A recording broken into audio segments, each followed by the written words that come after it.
The United States will withdraw from the Paris Climate Accord. 1 year ago today, President Trump made that announcement. Now, former New York City Mayor Michael Bloomberg is working to bypass the president's opposition to the Paris Climate Agreement. Bloomberg wants to cut greenhouse gases by 26% from 2005 levels by 2025. Here's what he says and why he says it's important to act now. What's happening in the world is very worrisome. Nobody knows where it goes. Scientists have theories about it, but the direction is horrendous. It was 122.4 degrees in Pakistan 2 weeks ago. It was over freezing on the North Pole. 17 out of the 18 warmest years on record have been since the year 2001. Something is going on, and it just makes no sense to continue in the direction we're going. We should take prophylactic actions now. Cut back greenhouse gases, increase the fuel efficiency of cars and things like that, generate solar and wind power, which is cheaper now than fossil fuel power. It's good economics, it creates jobs, and it protects us of what might happen down the road. Not doing anything about climate change really makes no sense whatsoever, and it jeopardizes all of us, not only for the long term, but your children have a greater risk of having an asthma attack. You have a greater risk of getting stomach cancer if the air and the water isn't clean. So if you don't worry about the future, just worry about you and your family today, and you do the same thing. Here to talk more about this is Axios energy and climate change reporter Amy Harder. Good to see you, Amy. Good to be here. So let's start with your exclusive reporting today. The Pope is meeting major oil producers and investment firms about climate change. What are you hearing they will discuss? Yeah, well, I think this is a very significant development. I think it's a sign that the world's biggest oil companies and investment firms like BlackRock, which is the world's largest asset manager, that they're moving ahead to address climate change regardless of what President Trump is doing here in the United States. I think it's a significant meeting, although at the same time it is just a meeting, so I think it remains to be seen what kind of hard developments come from this meeting. But the fact that the Pope, who's, in 2015, you may remember, he did his encyclical on the urgency of addressing climate change.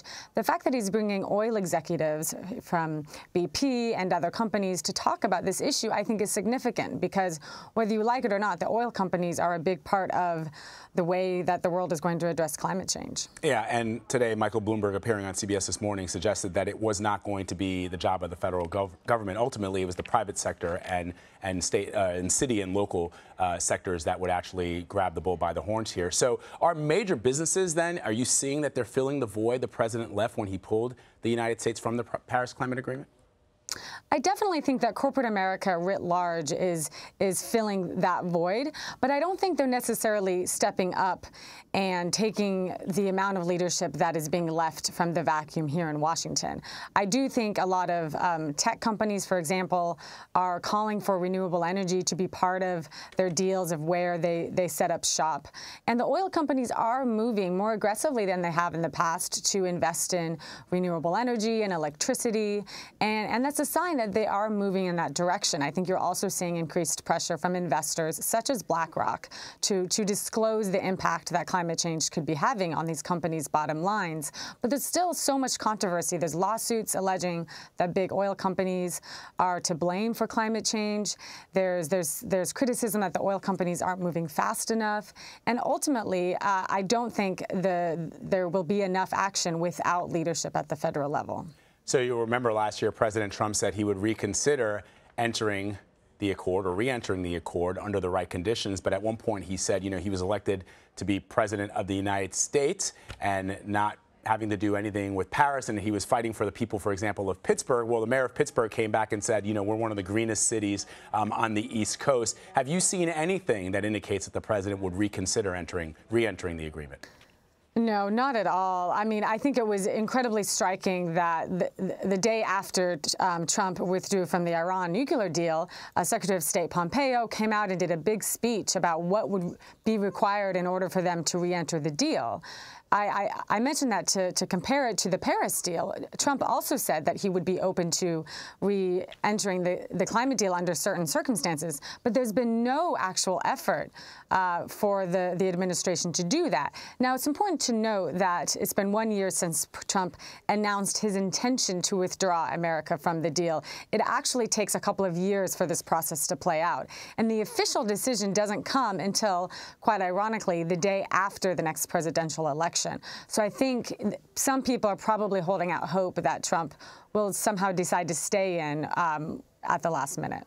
So we know that other countries, specifically France, for example, Emmanuel Macron, he lobbied very, very hard to President Trump in urging him to stay in the agreement. Now that the United States has pulled out of it, how are our allies treating this decision?